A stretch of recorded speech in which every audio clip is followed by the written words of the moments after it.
CNN, Georgia's Secretary of State and State House Speaker on Tuesday called for investigations into voting delays in Atlanta and across Georgia on the day of the state's primary. The announcement of the investigations came after a rocky start for the state's primary on Tuesday morning as voters, primarily in the populous Atlanta area, were met with long lines and delays.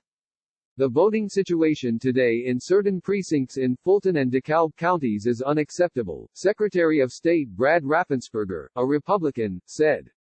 My office has opened an investigation to determine what these counties need to do to resolve these issues before November's election. The city of Atlanta is encompassed in the two counties. Separately, Speaker David Ralston has directed the House Governmental Affairs Committee to investigate irregularities in Tuesday's primary election across Georgia, particularly in Fulton County, where a majority of issues have been reported. The sanctity of our elections, being free and fair, is the very foundation of our system of government.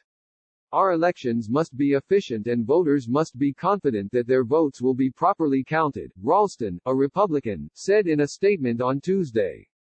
The legislative branch of government has an obligation to go beyond the mutual finger-pointing and get to the truth and the real reasons underlying these frustrations and concerns.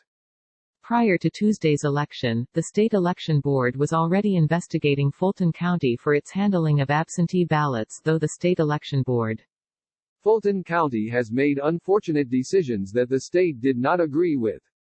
For example, they decided to process email applications last. Fulton County's handling of the current election is under investigation by the State Election Board, Georgia Elections Director Chris Harvey told CNN on Monday.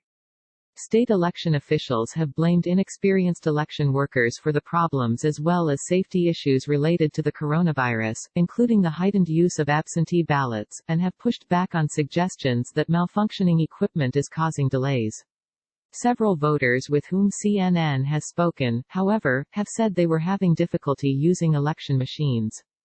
Machines were reported down at multiple locations by voters, including at First Baptist Church in downtown Powder Springs in Cobb County.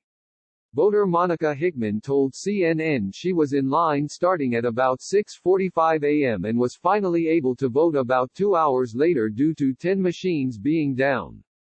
It was after 7:30 when we went inside the voting area only to be told the machines were down. We had to use provisional ballots. I filled it out and left it there, Hickman said. When it's time to vote, everything should work properly because we're living in critical times and this is one of the ways our voices can be heard. Dan Upshaw was in line to vote at the Joseph McGee Tennis Center in Atlanta starting at 8 a.m. because poll workers told him they only had one functioning voting machine. We were told Fulton County was on site working on them, he told CNN. Last official update was that there were 3 machines working, but voters are saying there are only 2. When he spoke to CNN, he believed he had about 45 minutes longer to wait until he could vote. Some voters are leaving early, he said. Gabriel Sterling, the state's voting implementation manager, disputed in a statement released by Georgia Secretary of State Brad Raffensperger's office that there were equipment issues. We have reports of poll workers not understanding setup or how to operate voting equipment. While these are unfortunate, they are not issues of the equipment but a function of counties engaging in poor planning, limited training, and failures of leadership. Well over 2,000 precincts are functioning normally throughout the state of Georgia, Sterling said. Rob Pitts, the chairman of the Fulton County Board of Commissioners, told CNN some issues are due to staffing shortages as poll workers have declined to participate due to the coronavirus.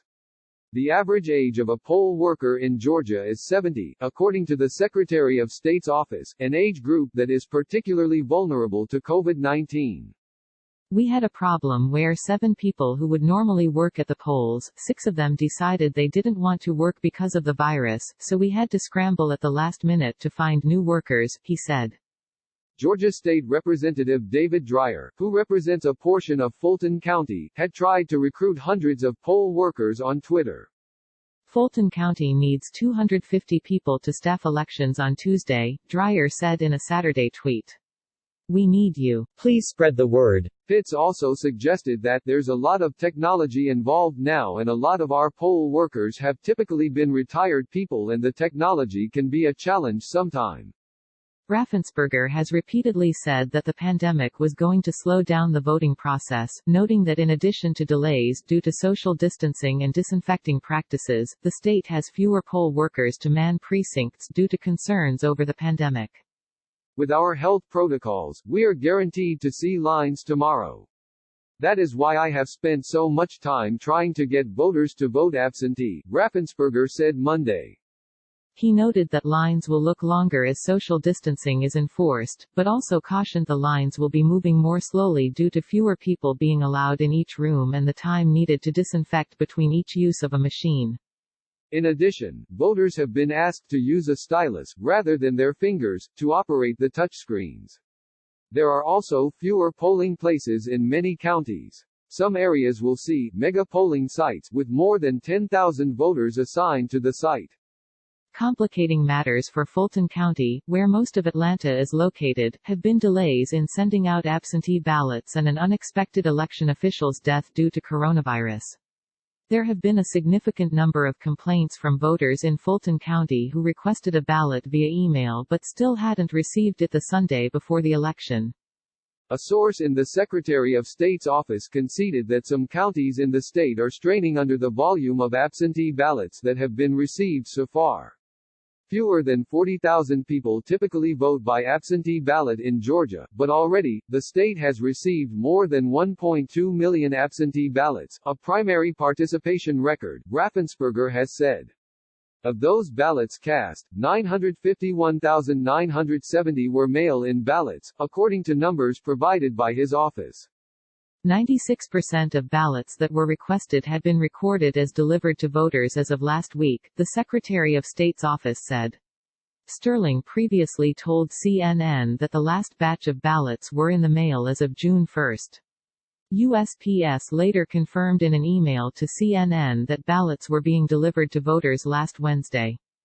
Meanwhile, CNN Weather's Brandon Miller says voters in the greater Atlanta metro area are facing some weather conditions that will make standing in long voting lines uncomfortable. Although temperatures will only be in the mid-80s, humidity around 80 to 90% will make it feel much warmer, over 90 degrees. Even less helpful to voters, much of the metro area will be at risk for thunderstorms starting in the afternoon. This year's election has presented new obstacles for the state amid the pandemic.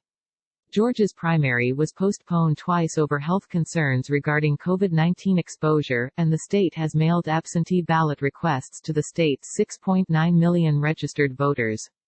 Tuesday's election includes the presidential preference primary, general primary, nonpartisan general election and a special election. Democrats are looking to defeat two Republican senators in 2020 in a state where a Democratic senator has not been elected in 20 years. In a change from years past, Georgia will not be releasing results until all of the precincts are closed, meaning it will likely be later Tuesday night before results start coming in. Absentee mail-in ballots must be received by county elections offices by 7 p.m. Eastern Time Tuesday.